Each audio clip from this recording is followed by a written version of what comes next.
नमस्ते, आप देख रहे हैं एमडी न्यूज। एमडी न्यूज के मेरदर्शन बुलेटिन में आप सभी का स्वागत है। आज के बुलेटिन के साथ मैं हूं निशा। खबरों को स्टार्ट करने से पहले मैं रोज आपको कुछ न कुछ जागरूकता से जुड़ी बातें बताती हूं। आज भी मैं आपको बताना चाहूंगी, क्या आपको आज याद है वो मनहूस दिन, वो काला दिन? जी हाँ, 2001 में जब आतंकी हमला संसद भवन पर हुआ था और हमने बहुत से अपने सैनिकों को खो दिया था, बहुत से हमारे अपने शहीद हो गए थे। जी हाँ, लेकिन मुझे नहीं लगता, ये तो आप लोग जानते होंगे कि आप सबको याद है, क्योंकि आज कहीं भी दो चार जगह को छोड़कर उनको श्रद्धांजलि नहीं दी गई, उनको याद नहीं किया गया।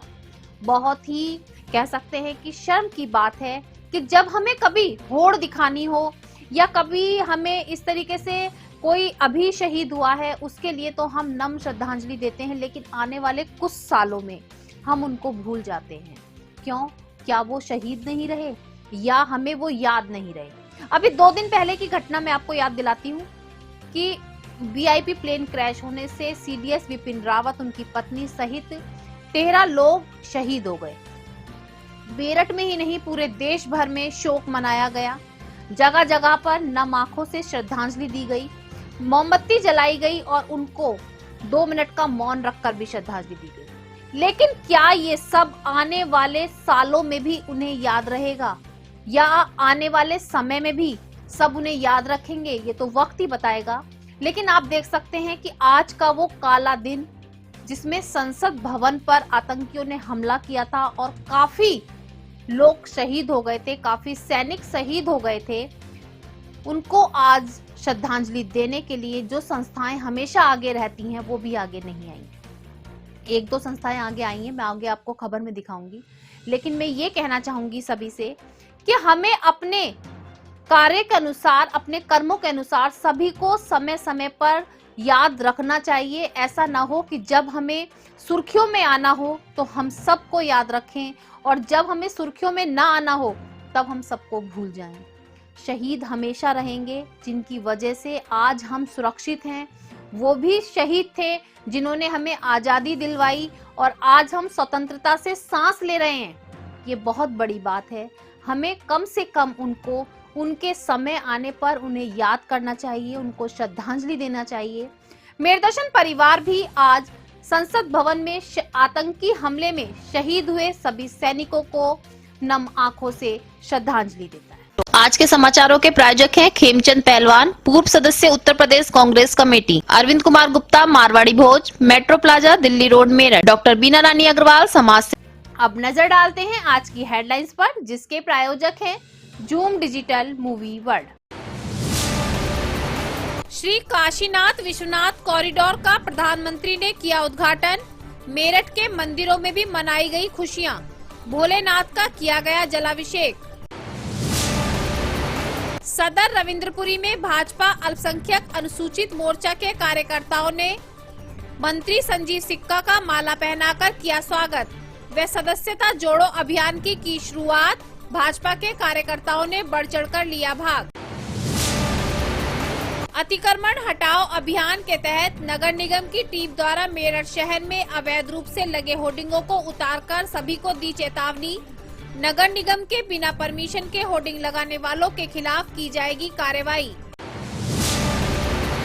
पीएम मोदी द्वारा बच्चों के आईक्यू की परीक्षा लेने के लिए पोस्टकार्ड प्रतियोगिता का स्कूल कॉलेजों में किया जा रहा आयोजन, जिसका विषय है छात्राओं द्वारा 2047 में भारत का प्रारूप होगा कैसा। इसको लेकर आरजीपीजी कॉलेज की छात्राओं ने पोस्टकार्ड प्रतियोगिता पर लिखे संदेश। थाना लिसाड़ी गेट अहमदनगर निवासी पीड़ित महिला अपनी नवजात बच्ची को लेकर पहुंची एसएसपी कार्यालय। अपने पति पर 3 तलाक देने का लगाया आरोप। इंसाफ की मांग। इस्माइल नेशनल महिला पीजी कॉलेज में चल रही online education and animal cell द्वारा 7 दिवसीय कार्यशाला का आज हुआ समापन। कार्यशाला के प्रमुख वक्ता एनएस कॉलेज के प्रोफेसर विवेक त्यागी ने छात्राओं को स्लाइड शेयर करना व प्रोफेसर गौरव द्वारा वीडियो एडिटिंग से संबंधित दी गई जानकारी।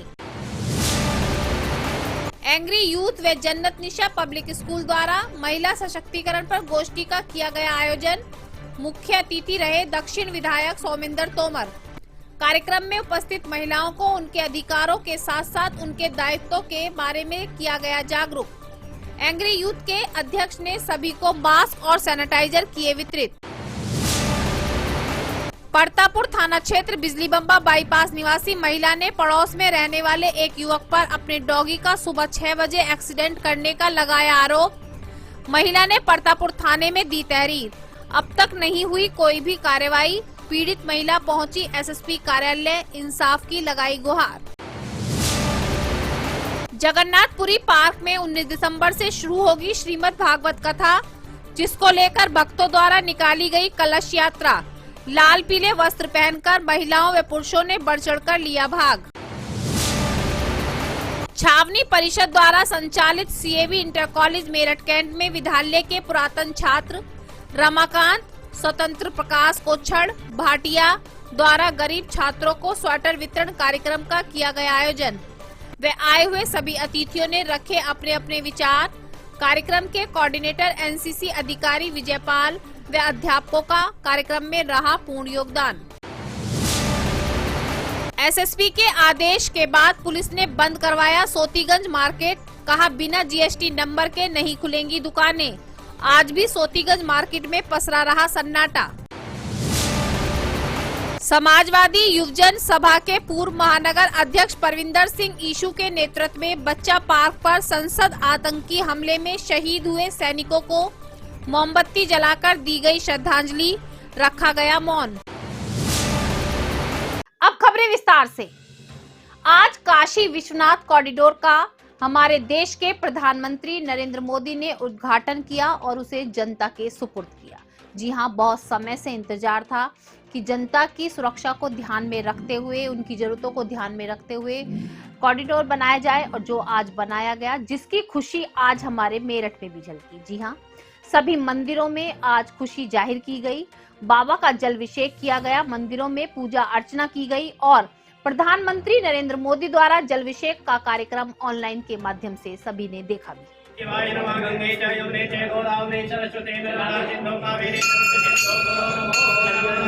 मंगलम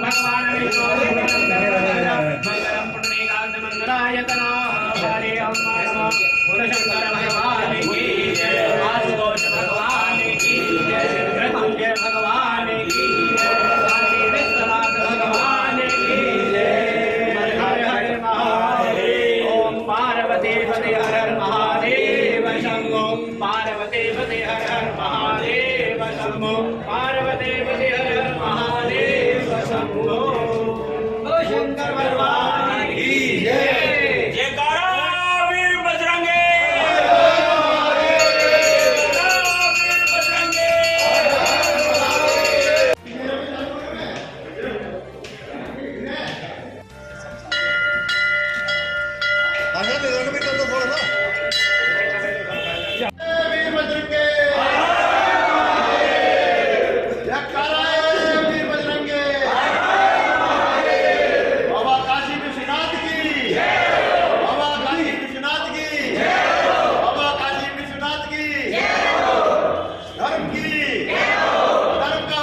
आज कार्यक्रम दास्ता से मुक्ति की ओर।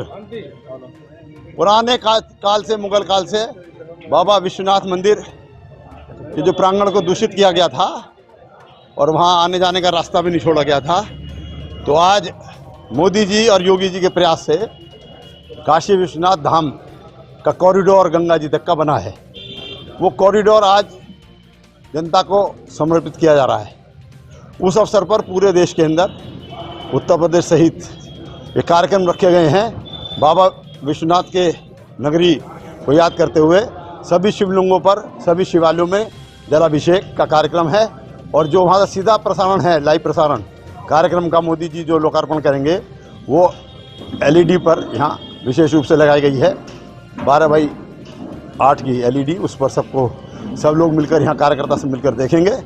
और आज पार्टी का सदस्यता का विशेष अभियान भी है, वो सदस्यता का अभियान भी का कार्यक्रम भी रहेगा। 2022 के चुनाव नजदीक हैं, जिसको लेकर के सभी राजनीतिक पार्टियां अपनी कमर कस चुकी हैं और अपनी पार्टी को मजबूत करने के लिए अब किस तरीके से आने वाले समय में कार्य करना है उसको लेकर के सभी बैठक भी कर रहे हैं और महासम्मेलन भी किए जा रहे हैं। मैं आपको समय समय पर दिखा भी रही हूँ कि किस तरीके से 2022 के चुनाव को लेकर तैयारियां की जा रही हैं। आज भी मैं आपको बताती चलूं, भाजपा अनुसूचित अल्पसंख्यक मोर्चा के सभी कार्यकर्ताओं ने आज रविंदरपुरी में एक बैठक का आयोजन किया, सम्मान समारोह का आयोजन किया, जिसमें भाजपा के मंत्री संजीव गोयल सिक्का पहुंचे और उनका सम्मान किया गया। माला पहनाकर उनको सम्मान किया गया। साथ साथ आने वाले समय में किस तरीके से पार्टी को मजबूत करना है, इस पर सभी ने अपने अपने विचार रखे।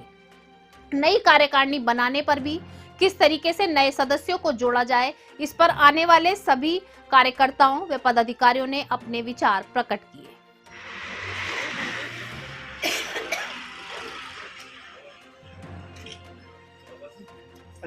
एक मिनट चल।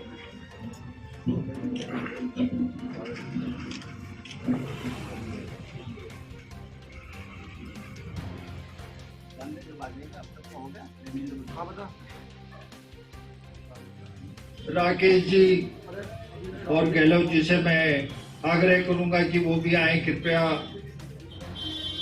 हमारे माननीय ताले की गड़गड़ाहट कैसे शांत हो गई है? इसके साथ ही उपाध्यक्ष अरुण शर्मा जी आए, मंत्री साहब जी का स्वागत करें।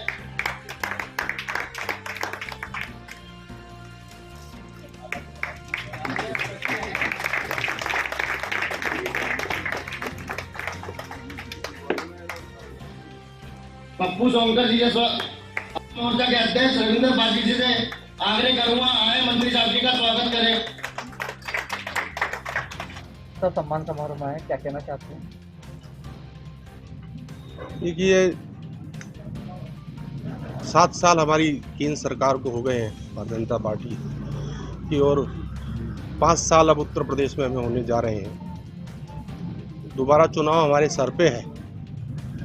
जो 5 साल में हमने उत्तर प्रदेश में काम किए हैं और 7 साल में जो केंद्र सरकार द्वारा काम किए गए हैं, और काम भी ऐसे काम किए हैं जो 70 साल में किसी सरकार द्वारा आज तक विचार भी नहीं किया गया। आज तक किसी सरकार द्वारा विचार नहीं किया गया कि हर गरीब के घर पे शौचालय हो। आज तक किसी सरकार के द्वारा विचार नहीं था कि हर गरीब के सर पे पक्की छत हो। आज तक किसी सरकार के द्वारा विचार नहीं किया गया कि हर गरीब के घर पे गैस का कनेक्शन हो। आज तक किसी सरकार के द्वारा विचार नहीं हुआ कि हर गरीब के बच्चे का इलाज भी अमीर के बच्चे जैसा हो। आज तक किसी सरकार के द्वारा मन में ख्याल नहीं आया कि हर गरीब के घर पे भी बिजली का कनेक्शन हो। बहुत सारे विषय हैं, लेकिन जो मूलभूत चीज़ें हैं, क्योंकि हमारा देश जो है, यहाँ बहुत संख्या में लोग जो हैं गरीबी रेखा के नीचे जीवन यापन करते हैं। जब तक हमारे देश का गरीब सशक्त नहीं होगा, जब तक देश की रीढ़ जो हमारे देश का गरीब है, जब तक वो मजबूत नहीं होगा, हमारा देश खड़ा नहीं होगा। पहली बार भारतीय जनता पार्टी की पूर्ण बहुमत की सरकार बनी और स्वच्छ भारत मिशन के तहत गरीब परिवारों को 13 करोड़ शौचालय बनाने का काम हमारी सरकार के द्वारा किया गया। सभी को सम्मान और इज्जत घर देने का काम हमारी सरकार के द्वारा किया गया। 9 करोड़ परिवारों को, जो माताएं बहनें गांव में रहती थी, जिनके लिए सपना होता था कि मेरे घर पे भी गैस का कनेक्शन होगा, गैस का चूल्हा हो। अभी मैंने आपको बताया कि 2001 में आतंकियों द्वारा संसद भवन पर हमला किया गया था और हमने अपने बहुत से प्रियों को खो दिया था। बहुत से हमारे सैनिक शहीद हो गए थे, जिनको श्रद्धांजलि देने के लिए कुछ संस्थाएं आगे आई। तो मैं आपको बताती चलूं, समाजवादी पार्टी पूर्व कैंट विधानसभा प्रत्याशी परविंदर सिंह ईशू के नेतृत्व में आज कार्यकर्ता बच्चा पार्क पहुंचे और मोमबत्ती जलाकर 2 मिनट का मौन रखकर 2001 में शहीद हुए सभी शहीदों को नमन किया और याद किया। तो आप देख सकते हैं कि उन्होंने ऐसी कुर्बानी दी जिसको हम भूल नहीं सकते। उन शहीदों को हम समय समय पर याद करते रहेंगे और करते भी रहना चाहिए, क्योंकि उनके शहीद होने से हमें कुछ ना कुछ तो ऐसा मिला है जो हम कभी नहीं भूल सकते। देश के शहीदों को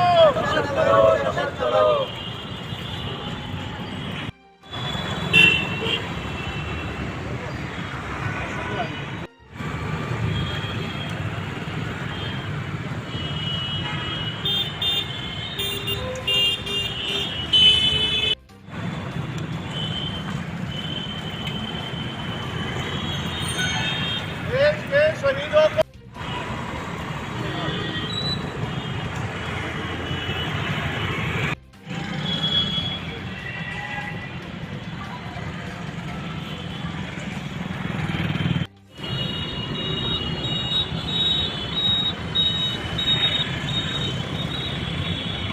मेरा नाम सरदार परविंदर सिंह ईशू है। मैं सपा का कार्यकर्ता हूं।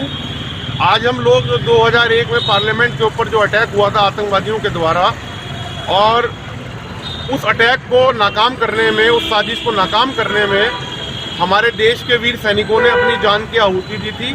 हर साल की बात ही इस बार भी समाजवादी पार्टी मेरठ कैंट ने मोमबत्ती जलाकर उन वीर सपूतों को याद करने का काम किया और श्रद्धांजलि देने का काम किया। जय हिंद, जय भारत, जय समाज। आज के बुलेटिन में बस इतना ही। तेज और ताजा खबरें देखने के लिए देखते रहिए मेरठ दर्शन। यदि आप भी हमारे साथ जुड़ना चाहते हैं या स्पेशल बुलेटिन बनवाना चाहते हैं तो नीचे दिए गए नंबर पर संपर्क करें और सब्सक्राइब करें MD न्यूज मेरठ।